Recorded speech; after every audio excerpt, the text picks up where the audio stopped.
Dear friends, I'm excited about today. ಪ್ರಿಯ ಸ್ನೇಹಿತರೆ, ಈ ದಿನ ಕುರಿತು ಉತ್ಸಾಹಗೊಂಡಿದ್ದೇನೆ. Awaiting on what God's blessing is going to come upon us. ಮತ್ತು ಯಾವ ಆಶೀರ್ವಾದ ನಮ್ಮ ಮೇಲೆ ಬರಲಿದೆ ಎಂದು ಕಾದುಕೊಂಡಿದ್ದೇನೆ. We see it in Exodus 17:15. ಅದನ್ನು ವಿಮೋಚನೆ ಕಂಡ 17:15 ನೋಡುತ್ತೇವೆ. The Lord is my banner. ಕರ್ತನೇ ನನ್ನ ಜಯ ಧ್ವಜವಾಗಿದ್ದಾನೆ. Jehovah Nissi. Jehovah Nissi. The Lord my banner. ಕರ್ತನು ನನ್ನ ಜಯ ಧ್ವಜ. You know, when the Lord becomes our symbol, ನಮ್ಮ ಗುರುತು ಯೆಹೋವನಾಗಿರುವಾಗ, when He is the symbol on our banner, ಆತನೇ ನಮ್ಮ ಜಯ ಧ್ವಜದ ಮೇಲೆ ಗುರುತಾಗಿರುವನು. things fear and start to happen.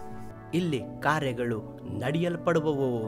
When my grandfather suddenly had a visitation from the Lord, ಯಾವಾಗ ನನ್ನ ಅಜ್ಜ ತಕ್ಷಣವಾಗಿ ಕರ್ತನಿಂದ ಸಂಧಿಸುವಿಕೆಗೊಳಗಾದರು, an angel came and took him and showed him hell. ದೇವದೂತನು ಬಂದು ನರಕವನ್ನು ಅವರಿಗೆ ತೋರಿಸಿದನು. He saw various demons there, and he saw the throne of Satan. ಅಲ್ಲಿ ವಿವಿಧ ದುರಾತ್ಮಗಳು ಮತ್ತು ಸೈತಾನನ ಸಿಂಹಾಸನ ಕಂಡರು. There Satan was sitting on the throne just like the throne of God and planning with his other demons. ಪರಲೋಕದಲ್ಲಿ ದೇವರ ಹಾಗೆ ಅವನು ನರಕದಲ್ಲಿ ಸಿಂಹಾಸನದ ಮೇಲೆ ಕೂತುಕೊಂಡು ಬೇರೆ ದುರಾತ್ಮಗಳೊಂದಿಗೆ ಯೋಜಿಸುತ್ತಿದ್ದನು. They were planning on how to take over nations, ರಾಷ್ಟ್ರಗಳನ್ನು ಹೇಗೆ ತೆಗೆದುಕೊಳ್ಳಬೇಕೆಂದು ಯೋಜಿಸುತ್ತಿದ್ದರು. in which man they could get into to take over a nation. ಅದನ್ನು ತೆಗೆದುಕೊಳ್ಳುವುದಕ್ಕಾಗಿ ಯಾವ ಮನುಷ್ಯನನ್ನು ಆರಿಸಿಕೊಳ್ಳಬೇಕು. As they were discussing, ಅವರು ಚರ್ಚಿಸುತ್ತಿರುವಾಗ the angel turned to my grandfather and said, Dinakaran, ನನ್ನ ಅಜ್ಜನಿಗೆ ದೇವದೂತರು ಈ ರೀತಿಯಾಗಿ ಕೇಳಿದರು, Dinakaran, now see the fun. ಈಗ ಹಾಸ್ಯವನ್ನು ನೋಡು. And he just whispered, Jesus. ಮೆಲ್ಲನೆ ಧ್ವನಿಯಲ್ಲಿ ಏಸು ಎಂದು ಹೇಳಿದರು. That whisper echoed in the halls of hell. ಆ ನರಕದಲ್ಲಿ ಆ ಹೆಸರು ಅದು ಮೊಳಗಿತ್ತು. And when it reached the ear of Satan, he got up from the throne. ಅದು ಸಿಂಹಾಸನದ ಮೇಲೆ ಕೂತುಕೊಂಡ ಸೈತಾನನ ಕಿವಿಗೆ ಬೀಳಲು ಅವನು ಎದ್ದನು. And he said, has Jesus come back to tie us up once and for all? ಯೇಸು ನಮಗಾಗಿ ಯಾವಾಗಲೂ ಕಟ್ಟಿ ಹಾಕುವುದಕ್ಕಾಗಿ ಬಂದಿದ್ದಾರೋ. The demons feared and shook. ದುರಾತ್ಮಗಳು ಕೇಳಿ ನಡುಗಿದವು.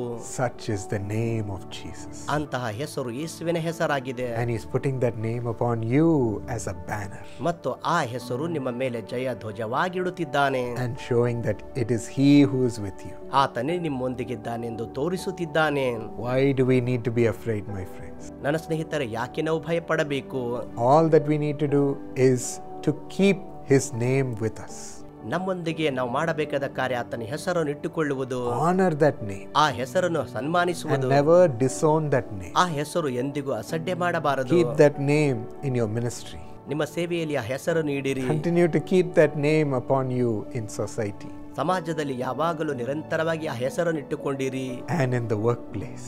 ಮತ್ತು ಕೆಲಸದ ಸ್ಥಳದಲ್ಲಿ. Because when you carry the name of Jesus upon you, ನಿಮ್ಮ ಮೇಲೆ ಯೇಸುವಿನ ಹೆಸರು ಹೊತ್ತುಕೊಂಡು ಹೋಗುವಾಗ, when you go and to fulfill what he wants, ಆತನಿಗೆ ಬೇಕಾದನ್ನು ನೆರವೇರಿಸುವುದಕ್ಕೆ ಇಷ್ಟಪಡುವಾಗ, and do things which only pleases him, ಆತನಿಗೆ ಮೆಚ್ಚಿಸುವ ಕಾರ್ಯಗಳನ್ನೇ ಮಾಡುವಾಗ, attacks will come against you. ಆಕ್ರಮಣಗಳು ನಿಮ್ಮ ವಿರುದ್ಧವಾಗಿ ಬರುತ್ತವೆ. And people will try to test you. ಜನರು ಶೋಧಿಸುವುದಕ್ಕೆ ಪ್ರಯತ್ನಿಸುತ್ತಾರೆ. The devil will try to test you. ಸೈತಾನನು ಶೋಧಿಸುವುದಕ್ಕೆ ಪ್ರಯತ್ನ ಮಾಡುತ್ತಾನೆ. They'll say, oh, if you betray this person and say false things about him, we will give you promotion. ಈ ವ್ಯಕ್ತಿಗೆ ದ್ರೋಹ ಮಾಡಿ ಇವನ ಕುರಿತಾಗಿ ಸುಳ್ಳು ಆರೋಪಗಳನ್ನು ಹೇಳಿದರೆ ನಾವು ನಿಮಗೆ ಬಡ್ತಿಯನ್ನು ಕೊಡುತ್ತೇವೆ ಎಂದು ಹೇಳುತ್ತಾರೆ. Only if you pay this bribe, you can go forward, man.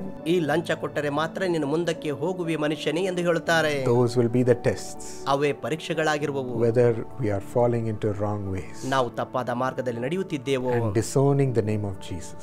ಯೇಸುವಿನ ನಾಮ ಅಸಡ್ಡೆ ಮಾಡುತ್ತಿದ್ದೇವೋ. But when you stand for his name, even in that situation, ಅಂತ ಪರಿಸ್ಥಿತಿಯಲ್ಲಿಯೂ ಯೇಸುವಿನ ನಾಮಕ್ಕಾಗಿ ನೀವು ನಿಲ್ಲುವಾಗ, and keep the Lord as your banner, ಕರ್ತನನ್ನೇ ನಿಮ್ಮ ಧ್ವಜವಾಗಿಟ್ಟುಕೊಳ್ಳುವಾಗ, he will exalt you much higher. ಆತನು ಇನ್ನು ಹೆಚ್ಚಾಗಿ ನಿಮ್ಮನ್ನು ಮೇಲೆತ್ತುವನು. Much higher than any man can give. ಯಾವ ಮನುಷ್ಯನಿಗಿಂತ ಹೆಚ್ಚಾಗಿಡುವನು. That is the blessing that comes with the Lord being our banner. ಕರ್ತನು ನಮ್ಮ ಜಯ ಧ್ವಜವಾಗುವಾಗ ಅಂತಹ ಆಶೀರ್ವಾದ ಬರುತ್ತವೆ. Thank you, Lord, for this great blessing. ಕರ್ತನೇ ದೊಡ್ಡ ಆಶೀರ್ವಾದಕ್ಕಾಗಿ ವಂದನೆ. Be our banner today, Lord. ಇಂದು ನಮ್ಮ ಜಯಧ್ವಜವಾಗು ಕರ್ತನೇ. Be our symbol today.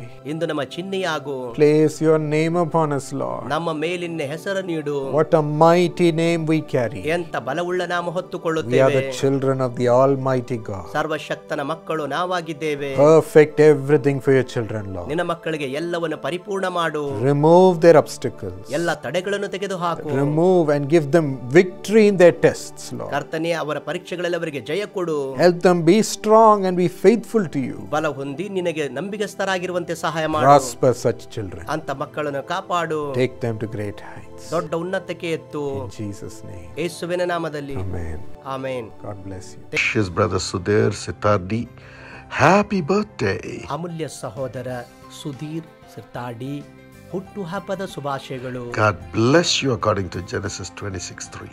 God says, I'll be with you and I will bless you this year. ಆದಿಕಾಂಡ 26:3 ಪ್ರಕಾರ ಕರ್ತನು ನಿಮ್ಮನ್ನು ಆಶೀರ್ವದಿಸಲಿ. ಆತನು ಹೇಳುತ್ತಾನೆ, ನಾನೇ ನಿನ್ನ ಬಳಿಯಲ್ಲಿದ್ದು ಈ ವರ್ಷ ನಿನ್ನನ್ನು ಆಶೀರ್ವದಿಸುತ್ತೇನೆ. Father, bless dear brother Sudhir. Jesus calls Mangalore Prayer Tower staff.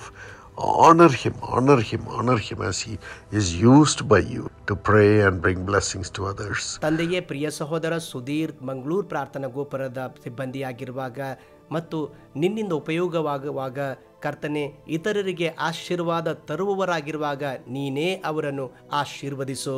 Bless the ministry and let the money come back to him, Lord. ಆ ಸೇವೆಯನ್ನು ಆಶೀರ್ವಾದ ಮಾಡು ಮತ್ತು ಹಣ ಹಿಂತಿರುಗಿ ಅವರಿಗಾಗಿ ಬರಲಿ. And Mrs. Mamata have prosperity in the business. Let there be tremendous growth and peace in the family. Shrimati Mamata ಅವರಿಗೆ ಕುಟುಂಬದಲ್ಲಿ ದೊಡ್ಡ ಸಮಾಧಾನ ಮತ್ತು ವ್ಯಾಪಾರದಲ್ಲಿ ಒಳ್ಳೆ ಬೆಳವಣಿಗೆ ಅನುಗ್ರಹ ಮಾಡು. Mother and sisters have salvation in Jesus' name. ತಾಯಿ ಮತ್ತು ಸಹೋದರಿಯರು ರಕ್ಷಣೆಯನ್ನು ಹೊಂದಲಿ ಯೇಸುವಿನ ನಾಮದಲ್ಲಿ. Amen. God bless you.